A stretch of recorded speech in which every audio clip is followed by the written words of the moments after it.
राम राम, जय जोहार, जय छत्तीसगढ़ संगवारी। ए हरे मोर छोटे से मिनी व्लॉग। लंबा व्लॉग आजकल नहीं डाल पाते, लेकिन बहुत जल्दी मोर फुल व्लॉग आई। तब तक आप अपन मैं दुलार बनाए रखूँ। तो शाम के शुरुआत में मैं और साक्षी गए हन कुछ खाए बार। तो चाउमीन, पिज्ज़ा, पास्ता तो हम रोज़ ही खाते हैं। तो आज सोचें कुछ हेल्दी और टेस्टी खा लिया जाए।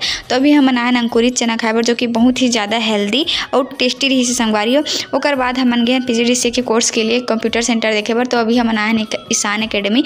तो यहाँ के सेंटर दिखा रही दीदी, वहाँ के सेंटर बहुत ही ज़्यादा अच्छा रही से, बहुत अच्छा लगी से। तो ओकर बाद में और भाभी आए हैं मूवी देखे बार।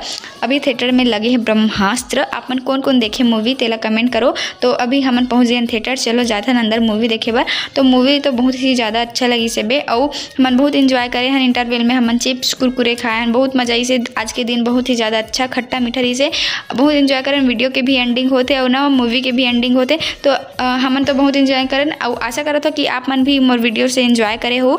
तो वीडियो लाइक शेयर कर दो, फिर मिलबो एक नया वीडियो के साथ। तब तक के लिए जय जोहार, जय छत्तीसगढ़ संगवारी हो।